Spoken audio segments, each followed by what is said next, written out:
اعوذ باللہ من الشیطان الرجیم، بسم اللہ الرحمن الرحیم۔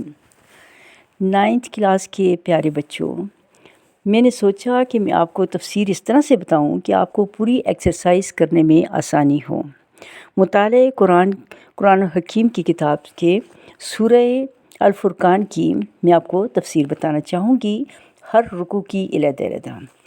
تو بچوں، یہ سننے سے پہلے آپ میرے چینل کو لائک کیجئے، سبسکرائب کیجئے اور کمنٹ باکس میں بتائیے گا کہ آپ کو اس سے کتنا فائدہ ملا۔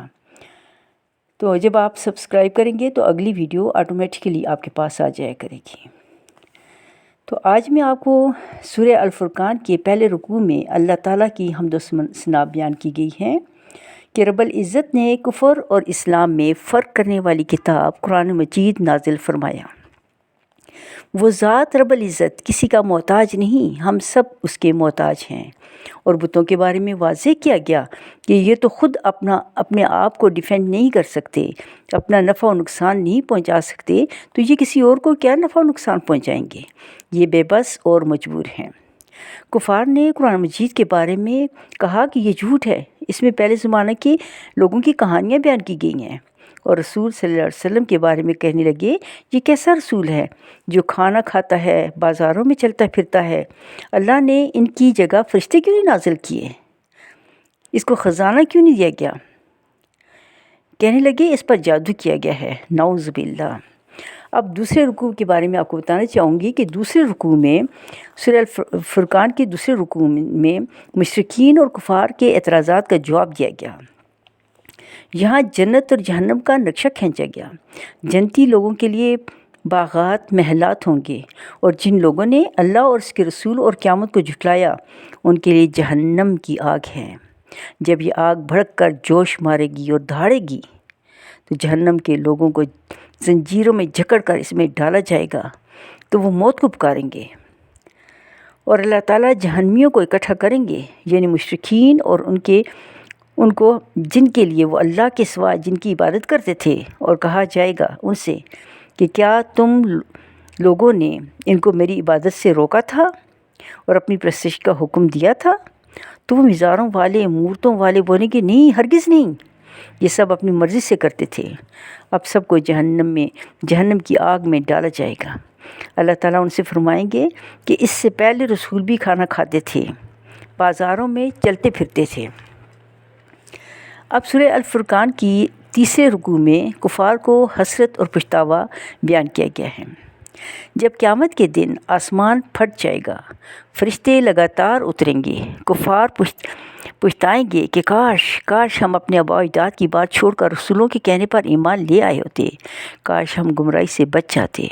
وہ افسوس سے اپنی انگلیاں اپنے منہ میں ڈالیں گے اور کاٹیں گے۔ رسول صلی اللہ علیہ وسلم ان کی گواہی دیں گے کہ جو قرآن مجید نہیں پڑھتے تھے، فرمائیں گے اللہ تعالیٰ نے قرآن پاک کو اے اللہ انہوں نے قرآن مجید کو چھوڑ رکھا تھا۔ چوتھے رکوع میں اللہ تعالیٰ مختلف پیغمبروں کی قوموں میں پر ان کی نافرمانی کی بدولت ہونے والے عذاب کا ذکر فرما رہے ہیں۔ اللہ تعالیٰ فرماتے ہیں کہ انہوں نے حضرت موسیٰ علیہ السلام کو توریت عطا فرمائی اور ان کے بھائی ہارون کو بھی ان کے ساتھ ان کا وزیر بنایا۔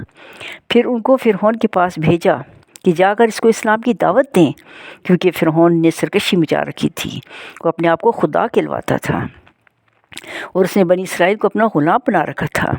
جب فرعون نے حضرت موسیٰ علیہ السلام اور دعوت برحق کو جھٹلایا تو اللہ تعالیٰ نے فرعون کو سمندر میں غرق کر دیا، اور اس کے ساتھ ہی اس کے ساتھیوں کو بھی غرق کر دیا۔ حضرت نوح علیہ السلام اپنی قوم کو 950 سال تک دین کی تبلیغ کرتے رہے، لیکن یہ نافرمان قوم ٹس سے مس نہ ہوئی۔ آخر رب العزت نے حضرت نوح علیہ السلام کو کشتی بنانے کا حکم دیا، اور زمین کے اندر سے پانی فواروں کی صورت میں نکلا۔ سب لوگ ڈوب گئے سوائے چند ایک لوگوں کے جو نوح علیہ السلام پر ایمان لائے تھے، اور ہر طرح کے جانوروں کے جوڑے جنہوں نے کشتی میں سوار کیے ہوئے تھے، صرف کشتی میں موجود جاندار بچے۔ اس کے علاوہ قوم عاد اور سمود کا ذکر بھی ہے۔ ان کی آزمائش کے لیے ایک اونٹنی پہاڑ سے اللہ تعالیٰ نے اتاری، اور اللہ تعالیٰ نے فرمایا کہ اس کو نقصان نہیں پہنچایا جائے۔ اس ظالم قوم نے اس کی ٹانگیں کاٹ دیں، جس پر ان پر عذاب نازل ہوا۔ 5ویں رکوع میں اللہ تعالیٰ اپنے انعامات کا ذکر کرتے ہوئے فرماتے ہیں کہ کیسے اللہ تعالیٰ نے دن کو سورج سے روشنی دی اور دن کو انسان کے کام کاج کرنے کا ذریعہ بنایا، رات کو اندھیرا کر کے سکون کا باعث بنایا۔ انسان سو کر بالکل ریفریش ہو جاتا ہے، ہواؤں کا چلنا سکون کا باعث ہے، بارش برسنے سے اناج اور سبزہ اگتا ہے، کڑوے اور میٹھے پانی کے دریا جدا جدا ہیں۔ اللہ تعالیٰ نے انسان کو 2 طرح کے رشتوں سے منسلک کیا، ایک خاندانی رشتہ اور دوسرا سسرالی رشتہ۔ اللہ تعالیٰ نے 6 دنوں میں زمین اور آسمان بنائے۔ اللہ تعالیٰ خود عرش پر جلوہ فرما ہے۔ سورہ الفرقان کے 6 رکوع میں اطاعت گزار بندوں کی اعلیٰ صفات بیان کی گئی ہیں۔